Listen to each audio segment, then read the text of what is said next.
그 아까 SK 이 부분을 좀 더 설명을 좀 해주셨으면 좋겠는데요. 네네네. SK 그 어떤 거 설명드릴까요? 저 어, 계열사 왜 네. SK 것이냐? 그러니까 그 부분을 좀 더 보강을 좀 예예예. 그거 제가 이제 말씀을 그- 드릴게요. 네. 자, 화천대유 핵심이 이제 SK와 연관성을 뭐 어떻게 그걸 입증해내고 그 관련이 있는지를 네네네네. 그게 좀 핵심인 것 같아요. 그래야 그렇죠. 그래야 최태원 회장과 연결성이 있고 네. 그 시기가 아까 말씀하신 것처럼 최태원 회장이 했던 그런 사면복권 로비의 일정 부분 그 화천대유가 이용됐다라는 부분의 핵심이고 그 화천대유가 그런 돈줄이었다는 부분이라는 네, 거잖아요. 그러니까 왜 화천대유는 SK 그룹 거냐? 네. 그거를 말씀드릴게요. 그게 핵심입니다. 첫째 핵심은 키넨파트너스가 400억을 넣었어요. 그래요. 다른 사람들은 대장동의 다른 인물들은 돈 한 푼 안 넣었어요. 네. 화천대유만 유일하게 키넨파트너스만 400억 넣은 거예요. 키넨 파트너스 SK 회사가 그룹만 400억을 넣은 거라고. 네. 그 근데 명의신탁이라는 게 뭐냐면 네. 돈을 낸 사람이 소유자라는 거예요. 명의를 갖고 있는 게 소유자가 아니라 돈을 낸 사람이 소유자라는 거예요. 400억 냈잖아요. 투자했잖아요. 대여라고 그러지만 투자나 마찬가지예요. 그거는. 그리고 이제 법률적으로 볼 때도 아까 이제 김 기자님이 말씀하신 것처럼 이제 얘기를 들어보면은 첫째는 이제 대여 이게 6가지가 있어요. 이제 공정거래위원회에서 이제 이걸 계열사를 판정하는 6가지 기준이 있는데 네. 첫째로는 이제 그 키넨파트너스가 SK 계열사잖아요. 네. 계열사와의 거래가 있느냐를 보는 거예요. 거래가 있어요. 그죠? 키넨 파트너스가 SK와의 거래. SK 계열사인 키넨파트너스와 네. 화천대유와 거래가 있느냐? 음. 거래가 있잖아요.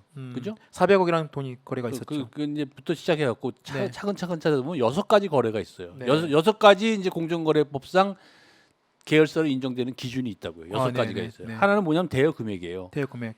자본금이 3억 2천만 원이었는데 457억을 대여했어요. 그러니까 3억 1천만 원은 화천대유의 자본금. 기본적 자본금인데. 자본금. 예, 예. 네. 그럼 457억이면 145배란 말이에요. 네. 공정거래 기존 심결례를 보면은 38배, 51배 이 정도 되면은 계열사가 된다. 이런 결정례가 있어요. 38배요. 38배, 51배. 예. 이 정도면은 계열사가 된다. 이런 심결례가 있다고. 근데 여기서 145배란 말이에요. 충분히 계열사로 인정이 되죠. 두 번째, 3,800억 대출 약정이 있어요. 네. 3,800억의 대출 약속을 했단 말이에요. 키넨파트너스가 화천대유에 그걸 보여주고 그 하나은행을 설득한 거예요. 우리가 3,800억까지 대줄게. 걱정 말고 얘네들이랑 해 이렇게. 그것도 1,225배예요 자본금에. 그런 대출 약정을 한 거란 말이에요. 아주 통상적이지 않은 거래요. 그 공정거래법은 어떻게 되어 있냐면 계열사와 통상적인 범위를 초과하여 거래하면 계열사로 본다 이렇게 돼 있어요. 지금 이 거래는 키넨 파트너스와 화천대유의 거래 관계입니다. 그렇죠. 네. 그 거래를 보면은 3,800억을 대출하는데 약정을 해줬단 말이에요. 네. 그러니까 아주 통상적이지 않죠. 어떻게 3억 1천만 원짜리한테 3,800억을 빌려주기 약속하냔 말이죠. 네. 말도 안 되는 거예요. 그다음에 이제 두 번째는 전액 거래 조건이 있어요. 세 번째죠 지금. 세 번째는 전액 거래 조건. 전액 거래. 그러니까 네가 자금 수요가 있으면 전부 나를 통해서만 해야 된다. 다른 사람 통하면 안 된다. 그게 있어요. 이것도 아주 이례적이죠. 심결례 중에 85%를 다 한쪽으로 한 거래하면은 계열사가 된다. 이런 또 심결례가 있어요. 공정거래 법상. 예. 법상. 이게 이제 그러고 그다음에 비정상적인 이자 거래 아까 얘기했듯이 10% 빌려와서 6.9% 키넨 파트너스 재무제표에 의하면 그래요. 네. 그렇게 빌려줬단 말이에요. 이거 말도 안 되잖아요. 왜 더 싸게 빌려줘? 그러니까 초창기에는 이제 화천대유가 4억 개에서 그럴듯하게 보여야 하나은행도 설득할 수 있고 또 그다음에 그 공모에 응해갖고 좋은 점수 받을 수 있으니까 네. 그렇게 해준 거예요. 그렇지만 지거지 지거. 키넨 파트너가 지거니까 지 엎드려 해주는 거지 뭐. 그런 거죠. 두 번째는 이제 비정상적인 이자 거래 또 하나는 뭐냐면 그러다가 좀 이제 잘 됐어요 화천대유가 2016년 6월에 하나은행이 프로젝트 파이낸싱 하기로 결정을 해요. 네. 이사회 결정을 하고 2016년 12월에 프로젝트 파이낸싱이 다 됐어요 이제. 2016년 12월에. 네. 그러니까 이제 사업 위험이 없단 말이에요. 이런 부동산 시행 사업의 가장 큰 위험은 프로젝트 파이낸싱의 성사 여부거든요. 네. 근데 이제 그게 위험이 없어졌어. 2017년에 이제는 6.9%가 아니고 25%를 내라. 2020년까지. 그렇게 또 바꿔요 약정을. 네. 그 말이 안 되잖아요. 그래갖고 몇백억을 더 가져가는 거예요. 키넨 파트너스가. 이제 지거야 지거 그냥. 지 맛대로 하는 거야. 그러니까 키넨 파트너가 처음에 돈을 댈 때는 네. 비싸게 돈 빌려와 가지고 싸게 돈을 이자로 화천대유에 돈 그랬는데, 주고 2년 후에 갑자기 그 이자를 갖다 6.9% 이자를 갖다가 25%로 올린단 말이에요. 예, 25%. 거의 거의 한 몇 평 19% 포인트 네. 이상을 올려버리는. 몇백억을 더 올리는 거예요. 그러니까 쉽게 말이 안 말하면 돼요. 그 이자 비용 따지면 그 원금 포함해 가면 그 화천대유는 키네파트너스 쪽에 그 돈을 몇백억을 다시 이제 그 돈을 그런 줘야 거죠. 되는. 몇백억을 주는 거죠. 그래서 이자로. 근데 네. 이쪽에서는 그럴 수 있죠. 사업이 잘 됐고 이미 프로젝트 파이낸스나 그쪽 돈도 너네도 투자 다 받았기 때문에 이제 우리한테는 이제 돈을 그만큼 더 이상 그동안에 받을 돈 더 줘야 되는 거 아니야라고 얘기할 수 있는 거 아닙니까? 그렇죠. 그럼 계약이 있어야지. 명확한 계약이 있어야지. 무슨 25%는 내가 그럼 앞으로 사업 잘 되면 25%를 올려줄게. 그런 계약이 있냐고요. 그 계약서가 그런 계약이 없다고요. 없죠. 그런 네. 계약서가 없다고요.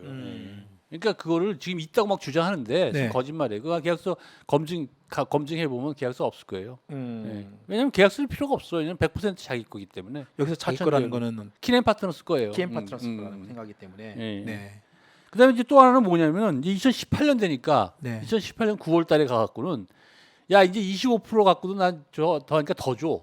네. 그리고 1,000억을 더 가져가요. 1,000억을? 955억 정확하게 말하면 네. 955억을 투자 수익금으로 더 주기로 해요. 이자 대신에 투자 수익금으로 55억을 준다. 그 비정상적인 비통상적인 거래잖아요. 무슨 955를 갑자기 있다가 또 955를 또 주냐고요. 통상적이지 않은 작은 거래예요. 그럼 검찰은 정말 압수수색해야 될 때는 SK와 관련돼 있는 지금 계열사인 키넨파트너스하고 네. 화천대유를 압수수색해야죠. 화천대유는 하지 안 했어요. 화천대유 했다고는 저는 저 기사를 본 적이 없어요. 예. 화천대유 누구랑 관련해서 화천대유를 해요? 화천대유 안 해요. 왜냐하면 SK 계열사기 때문에 화천대유를 안 한다고. 그러면 SK에 대한 직접 수사가 되는 건데 할 수가 없죠. 그거를. 그래서 추미애 장관이 저번에 어떤 그 방송에 나와가지고 SK를 수사해야 된다. 수사해야 된다. 계속 그렇게 말씀하시는 거죠. 추미애 추미애 장관이. 장관이 그런 얘기를 했었죠. 그러면 박영수는 꼬리 자르고 어, SK가 몸통이다. 그러니까 몸통을 수사해야 된다. 이렇게 계속 얘기하는 거죠. 그거는 이제 지금 추미애 장관님은 뭘 알고 있어요. 예. 변호사님이 그동안에 주장하고 얘기하신 것과 거의 이제 일맥상통한 그렇죠. 내용입니다. 일맥상통하는 얘기죠. 민병덕 의원도 그런 민병덕 얘기고. 의원 예. 비슷한 얘기를 했었고 결국은 그러면 그러니까 키넨파트너스 화천대유가 거의 그 쉽게 말하면 한 몸통이다. 한 몸이죠. 한 몸이다. 예. 그러니까 키넨 파트너는 소유한 거예요. 왜냐하면 400억 투자했잖아요. 400억 투자하면 그 사람 거지. 명의 그렇죠. 신탁자가 네, 키넨 네. 파트너스지. 화천 김만배는 돈 하나도 안 냈고 아무 역할도 없었단 말이에요. 걔가 100% 소유자일 수가 없는 거죠. 명의 신탁자지. 걔는 그래서 검찰에서 바지 사장으로 보고 수사하고 있다 이렇게 나오는 거 아닙니까 기사가.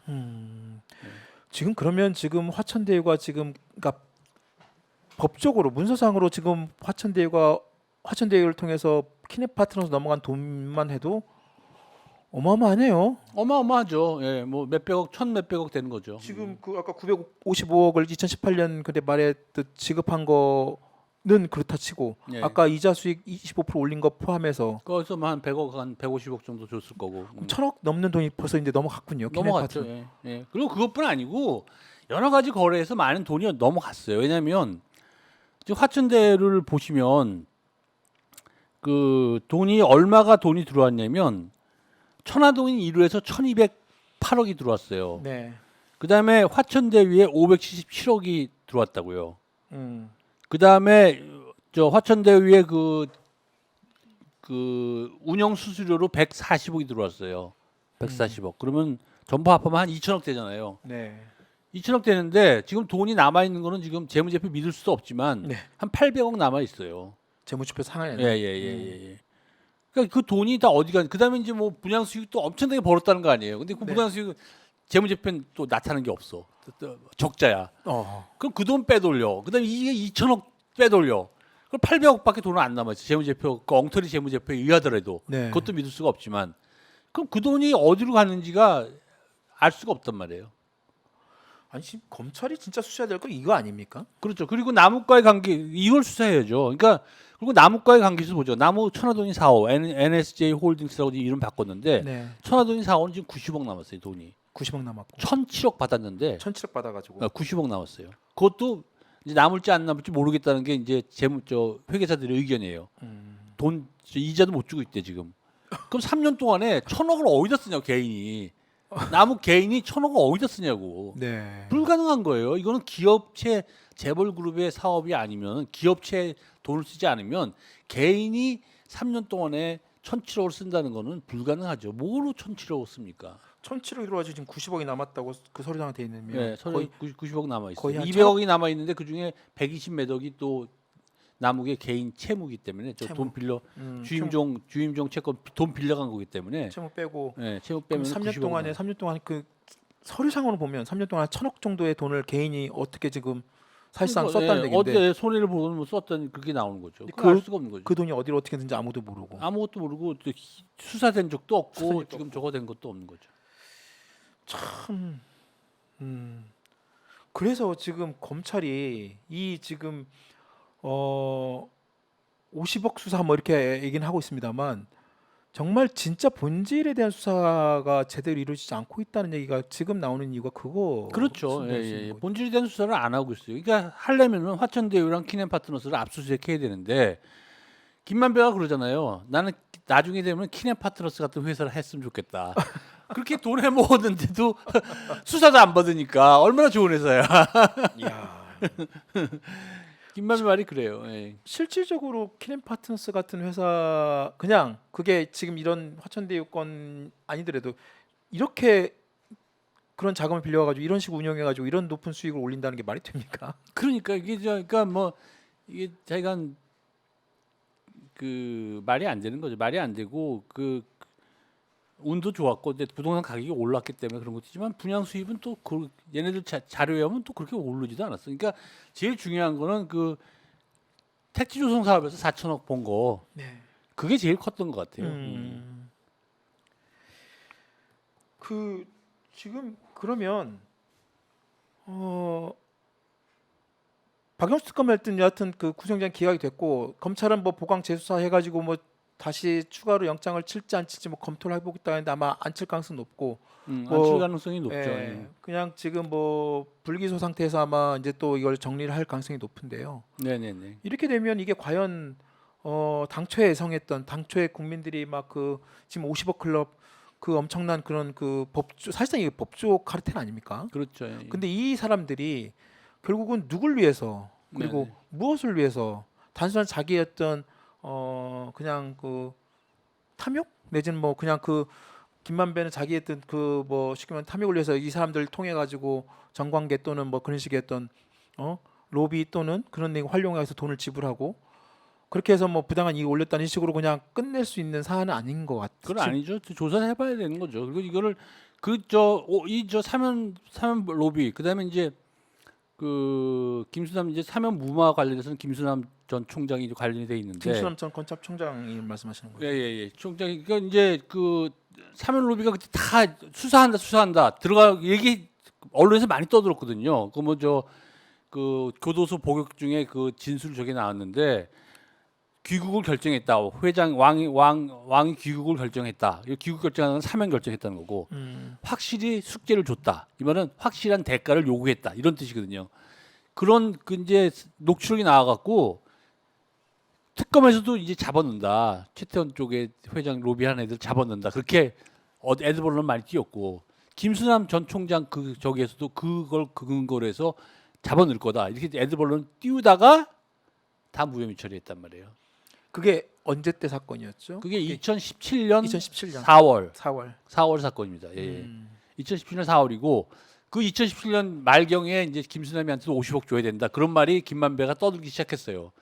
김만배, 박영수, 그다음에 곽상도, 그다음에 최재경 네. 이렇게 네 명한테 얘기를 했고 그게 이제 김수남 그거 나오고 또 최재경이 지금 미스테리잖아요. 최재경은 지금 그 돈 나온 게 하나도 없어. 검사도 지금 그 얘기 이름만 나왔지 거의 안 나왔어요. 거의 근데 그건 이제 제가 이제 그걸 많이 조사해봤는데 그 뭐냐면 최재경은 뭐냐면 제일 중요한 게 뭐냐면 김기동이가 네. 최재경이랑 아삼육이에요. 김기동이를 최재경 사단의 핵심 멤버라고 그런다고요. 네. 같이 근무한 경력이 많아요. 특수부에서 같이 근무하고 또 3차장 할 때 또 특수부장하고 그래서 김기동이가 최재경을 깍듯이 모시고 있다고. 근데 아까 얘기했던 그 CNC 사건이 있잖아요. 네. 1,001억 원의 편취, 국가 돈을 사기 쳐먹었는데 네. 구속되면 큰일 나. 구속되면은 최태원 회장이 수사 대상으로 올라. 그러면 사면도 물 건너가. 그러니까 최재경이 누구한테 로비해야 되냐? 사람들 다 연구를 할 거 아니에요. 김기동을 움직이려면 누구를 움직여야 되냐? 네. 대한민국에 한 사람밖에 없어요. 최재경. 또 다른 사람은 우병우예요. 우병우. 네. 우병우도 김기동이가 우병우가 잘 챙겨줬다 그래갖고 우병우 사단이라는 걸로 분류됐어요. 최재경 사단에서 떨어져 나가고 우병우 네. 사단으로 들어갔다고. 네. 그리고 우병우가 그 고영태라고 최측근을 소개시켜줬어요. 김기동을. 옛날 최순실 그 최순실 말씀하신 사건에서 거죠? 국정농단 사건에서 그게 드러났어요. 우병우 수석이 네. 그 김기동을 고영태를 소개시켜줬다. 네. 그런 게 나와요. 기록이 나와. 그러니까 그러면 김기동을 움직이려면 누구를 움직여야 되냐? 두 사람 딱 나오는 거예요. 최재경과 최재경과 우병우. 우병우.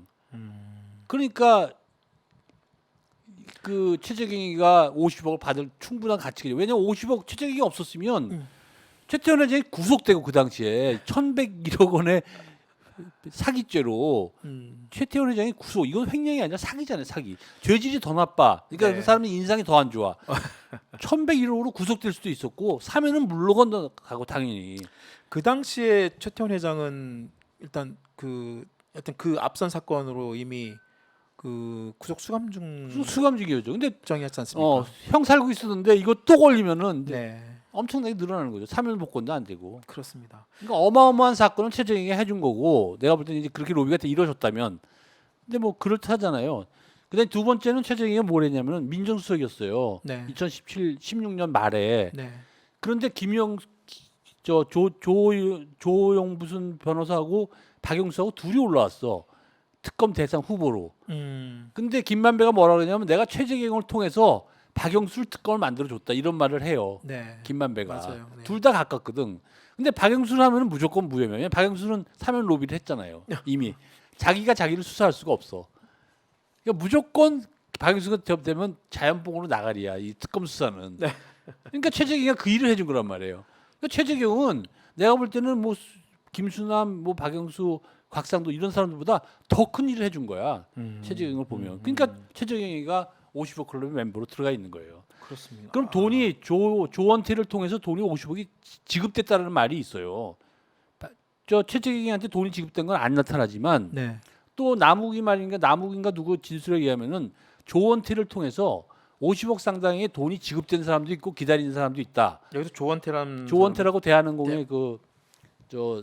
거기랑 동거래가 좀 있었는데 네, 그런 말을 또 해요. 그러니까 최재경이한테 돈이 안 갔다고 또 보장 이렇게 단언할 수도 없는 거야. 여러 가지 자금 루트가 있었기 때문에. 사실 지금 우리가 지금 박영수 전 특검에 관련된 내용을 그 언론들이나 지금 검사들께 나오고 있습니다만 그 50억 클럽이라는 그 6명인가요? 네. 네. 일일이 지금 그 검찰이 지금 수사를 하고 있을 거라고 생각을 하고 있습니다만 제대로 아까 말씀하신 것처럼 네. 최재경 검사 포함해 가지고 김기동 그다음 김수남 청 이런 내용들이 사실 잘 안 나오고 있습니다. 안 나오죠. 네. 네. 그러니까 이거는 이거를 같이 이제 그 대신에 지금 그 변호사님께서 말씀하신 전체적인 어떤 그 SK와의 연관성과 그 그림 안에서 보면 네네. 일정 부분 그 돈에 대한 어떤 그 해석 내지는 네네네. 어떤 그 의심이 어느 정도 풀릴 수 있는 그렇죠. 단서는 됩니다. 예, 예. 네, 그럼 네. 단서가 되죠. 이게 기사에 나왔던 걸 가지고 추론한 거기 때문에 네. 정보는 정확해요. 단지 이제 그 추론을 잘 하느냐 못하느냐 그 차이가 있는 것이지. 예. 참 그렇습니다.